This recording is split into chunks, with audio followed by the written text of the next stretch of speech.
Here we are in West Virginia. I don't even know what to say, but I do know how to say joke of the day. So what do you call a bull who likes taking a nap? What do you call a bull who likes taking a nap? A bulldozer. But what we are not going to sleep through is exponential functions. We need to figure out how to deal with exponential functions, but first we need to figure out what an exponential function is. Exponential sounds like exponent, and we know what exponents are. Exponents are when you take something and raise it to a particular power. And when you raise it to that power, that means you're multiplying it by itself that many times. So what we have here is an exponential function. You're used to seeing this. That is an exponential or an exponent. This is the exponent. This is the base. This is a term with an exponent in it. Base here, exponent here. And whenever we're talking about exponential growth or exponential decay, this base is going to be what's called your growth factor. Now, what's causing this to be not just an exponent but an exponential function is because it is now an equation. We have f of x equal to b to the x power, and remember f of x acts like a y. So it's almost like saying y equals b to the x power. Now again, you know what to do with exponents. Exponents mean I'm going to take this base, I'm going to multiply it by itself that many times. The important thing to understand in your exponential function is that your base needs to be greater than 1. In addition to that, and what that simply means is your base cannot be 0, because if your base is 0, then that means you're going to be multiplying 0 by itself, and that's just going to be a 0. In addition, notice that this indicates that your base is not going to be negative. Your base is going to be positive. In addition, the base is not going to be 1, because if it's a 1, then that simply means you're going to be multiplying 1 by itself that many times. And when you do 1 times 1 times 1, you're going to get a 1. So the idea here is this base cannot be a 0, it cannot be a 1, it cannot be a negative, but it can be anything else that's greater than 1, meaning positive. Notice as well that it indicates that your base could be a fraction or a decimal. Fractions and decimals are going to be perfectly fine here. So I have two examples of these exponential functions, and first I want to illustrate how it works, which you should understand how it works because you know how to deal with exponents, but then I want to show you what the graph looks like. After we take a look at the graphs, we're going to be doing some generalizations and notice some of the characteristics of the graphs. So let's take first our exponential function f of x equals 4 to the x power. Now what this indicates is I'm going to be plugging numbers in for the x, and I can choose anything I want to be for the x, but what's going to happen is I'm going to take that 4, I'm going to multiply it by itself that many times. Now I've told you before that whenever you're making a graph, good idea is to pick a couple of negatives for your x so you see what happens over here, pick a couple of positives for your x so you see what happens over here, and pick 0 for your x so you see what happens right there in the center of the graph. So if I can choose anything I want, I'm going to make my life easy. I'm not going to pick some really big numbers. So I'm going to start with a -2, a -1, a 0, a 1, and a 2. Now, I'm going to start with the 0 here. Remember, what that indicates is I'm going to put a 0 right here where that x is, and that's going to give me 4 to the 0 power. Well, because of your laws of exponents, you know that anything to the 0 power is simply a 1. So I will have a point on that graph at 0, 1. 0 being my x, 1 being my y value. So 0, 1 sits right here. Now I'm going to skip down here to the first power. I'm going to deal with those negatives here in just a minute because remember, those go in the exponents. So this indicates I'm going to do 4 to the first power, where 4 to the first is just a 4, giving me coordinates of x being 1, y being 4. So x of 1, y being 4 is going to sit right, 1, 2, 3, 4 is going to sit right here. Now let's do second power. So that's going to indicate 4 to the second, which means 4 times 4. 4 times 4 is going to be a 16. Large jump there. So when my x is 2, y is going to be 16, and I have 2, 4, 6, 8, 10, 12, 14, 16, all the way up here at the top. And there is the point 216. Very large jump. Now let's take a look at these negatives. When I put a -1 in that exponent, that indicates 4 to the -1. Now remember, a negative in the exponent indicates flip. So when I flip it, it becomes 1 1/4. So that means when my x is -1 back here, my y is only going to be a 1/4. That's going to sit right about here. Very, very low. And now when I do x to the -2nd power, that's going to be 4 to the -2nd. And once again, that indicates flip. The negative in the exponent indicates flip. So I'm going to get a 1/4 squared. And we know that 4 squared is 16. So I get a 1/16. Meaning that when my x is a -2, my y is going to be a 1/16. Oh my goodness, that's like right down here. So when I connect all these, what's going to happen is I'm going to get a curve that looks like this. And notice how quickly it escalates. And notice here, as I go to -3, I'm going to get a 1/64. As I get a -4, I'm going to get a 1/100. I forget what that is. But anyways, the idea is it's going to shrink, get very, very, very, very close to a 0, but it's never going to be a 0. So this x-axis is what we call an asymptote. Asymptote means your graph gets dangerously close to that particular line, but it never touches that line and never crosses that line. And so that's what this x-axis is going to do. And like I said, it's going to be an asymptote. Here's how you spell asymptote. A-S-Y-M-P-T-O-T-E.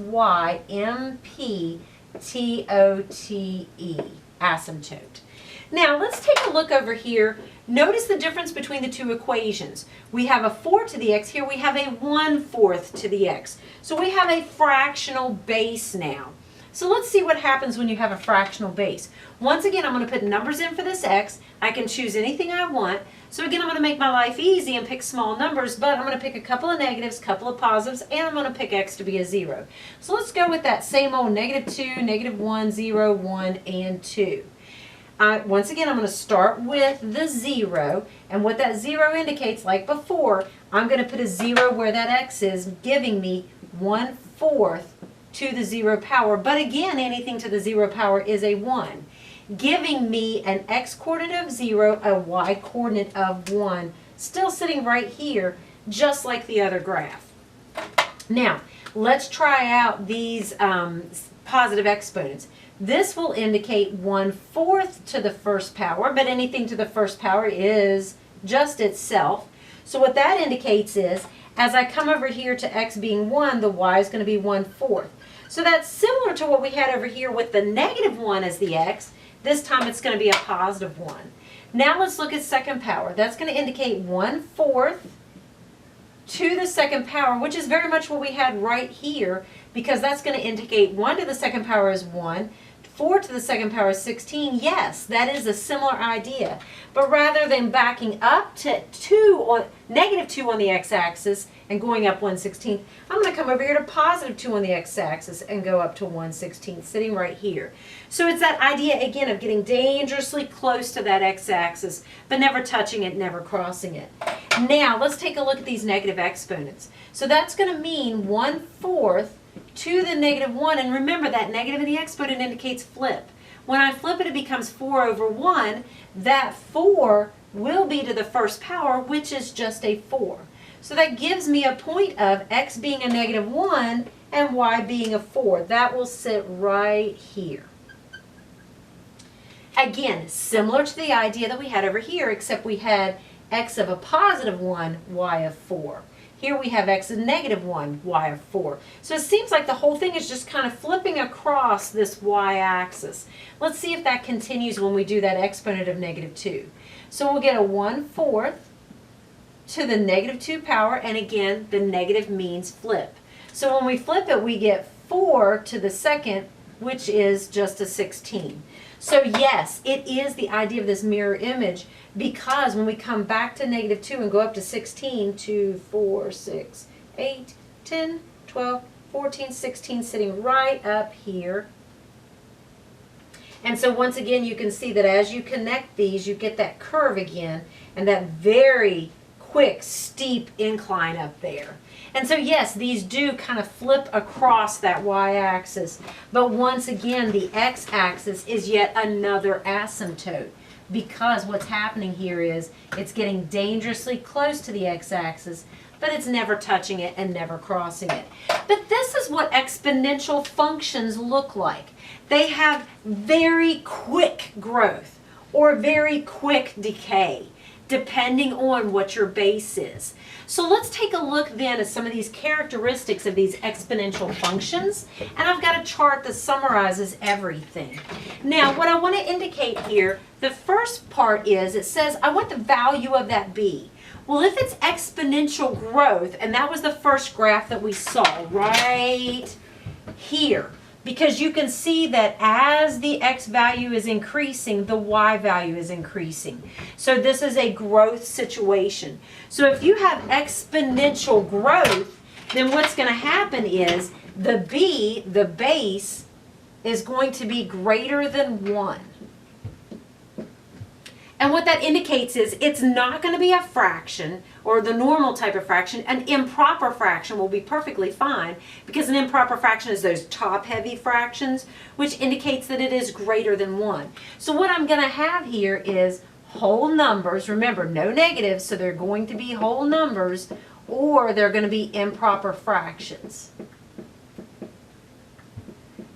But if I have exponential decay, that was the second graph that we had looked at. Notice that in this exponential decay situation, again, as those x's are increasing, the y values are actually decreasing. So as I'm heading in this direction, it's actually decreasing here. That is a decay situation.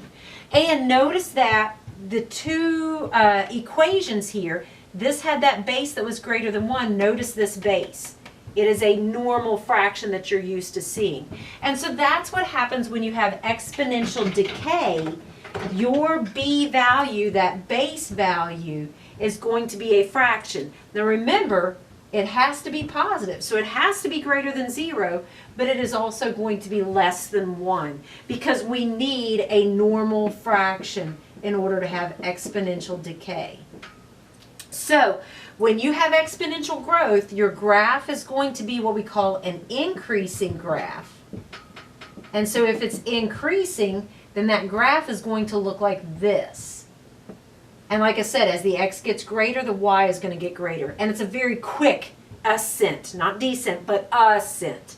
So if you have an exponential decay, you are going to have a decreasing graph. And again, that is because what happens in your exponential decay, as your x is increasing, your y is decreasing very quickly, a very quick descent. And so your exponential decay is going to look like this. Now, what that indicates for your steepness is, in terms of your exponential growth,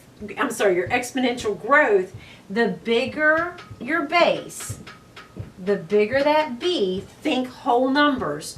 So if I'm going from a base of, and let's look at these are exponentials that look like this.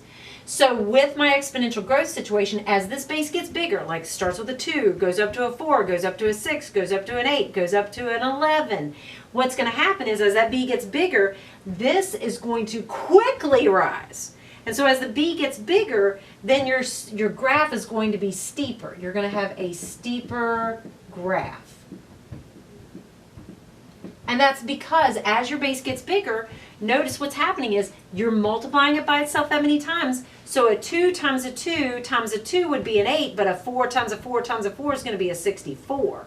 Both of those are to the third power. Both of them have an exponent of 3, but notice how much quicker the value for that base of 4 increased as opposed to that base of 2. When the base was 2 and the exponent was 3, 2 times 2 times 2 is 8. But when that base was 4 and the exponent was 3, 4 times 4 times 4 is 64. Very quick increase. So the bigger the b, the bigger the base, the steeper the graph. As opposed to your exponential decay, notice what happens here is, in this case, the smaller the b, the steeper the graph. Because with these, they are going to be fractions. So what has to happen here is, as that fraction gets smaller and smaller and smaller, and think about it this way, let's examine those fractions. So when we've got a 1/4 versus a 1/4 versus a 1/16, 1/16 is actually a smaller fraction. But think about this, if I take a 1/4 and I square it, I get a 1/16. But if I take a 1/16 and square it, I get a much, much smaller fraction. So the smaller, right here, the smaller the base, the steeper the graph will be, and that descent will be much, much quicker because you are shrinking it very quickly when you shrink that base. Now, let's talk about those asymptotes. Once again, that asymptote is the line that the graph is going to approach but never touch, never cross. And you saw that in both these cases, that asymptote was your x-axis in both cases. But let's talk about the equation for that x-axis. In the x-axis, none of your y values is 0 because you have no up or down movement if you are strictly sitting on this axis right here. No up or down movement, the y is 0. Now, in function notation, we use an f of x instead of a y. So the equation for that x-axis is f of x equals 0. And that will be the case whether you have an exponential growth or an exponential decay. Now, domain. Remember, domain is input. Domain is x values. So as you look at this graph, or this graph in either case, think about these x values that are being covered by your exponential function. Notice the arrow here and the arrow here, as well as here, as well as here, indicates going forever in this direction, going forever in this direction. So forever in the negative x's, forever in the positive x's. Similar thing happening here. What x's are being covered? Yes, every single x. So every x from negative infinity to positive infinity is being covered in the domain for each of these exponential functions. Now let's talk about the range. Remember, range is your y values. So keep in mind this indicates forever up this way, as well here, forever up this way. But with this arrow, it's continuing forever and it's getting close, close, close, close, close, close. But it's never touching that x-axis. So it's never dipping below the x-axis. In addition, it's never even touching the x-axis. So therefore, your range is going to be anything dangerously close to the 0, but not including it, all the way to infinity along that y-axis. So that means everything from the 0, but don't include it, so that means parentheses, going all the way up to infinity. And there is the interval notation for that range. And the same thing's going to happen over here when you've got the exponential decay. Now the intercepts, remember y-intercept is where it crosses the y-axis. And remember we saw in both of these cases that it was crossing this y-axis at 0, 1 and again at 0, 1. That will always happen whenever you have an exponential. Because think about this. If it is a y-intercept and it's crossing this axis right here, that means the x-coordinate has got to be 0. On this axis, you have no left or right movement. Your x is going to have to be 0 in both of these cases. So when you put a 0 up here as an exponent, anything to the 0 power is what? Yes, a 1. So your y-intercept, whether you have exponential growth or exponential decay, it's always going to be 0, 1. Every single time if you have an exponential function. Now let's talk y-intercept. Remember, y-intercept is where the graph crosses this, or sorry, not y-intercept, but x-intercept, my apologies. Where it crosses the x-axis, it's not going to cross. Remember, we have an asymptote here. It's not going to cross. So therefore, what is my x-intercept? You're right, I don't have one. There is no x-intercept at all in either cases.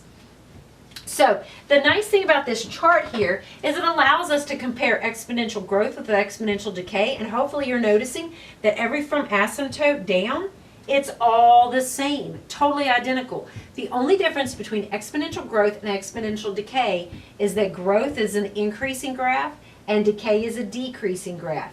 That is because with growth, your base is going to be a whole number or an improper fraction. Very large numbers that are going to increase quickly as you raise the exponent. However, in exponential decay, these bases are going to be fractions. So therefore, as this exponent increases, those fractions are going to decrease very quickly, giving you a decreasing graph. So I hope that helps with exponential functions. Have a great day.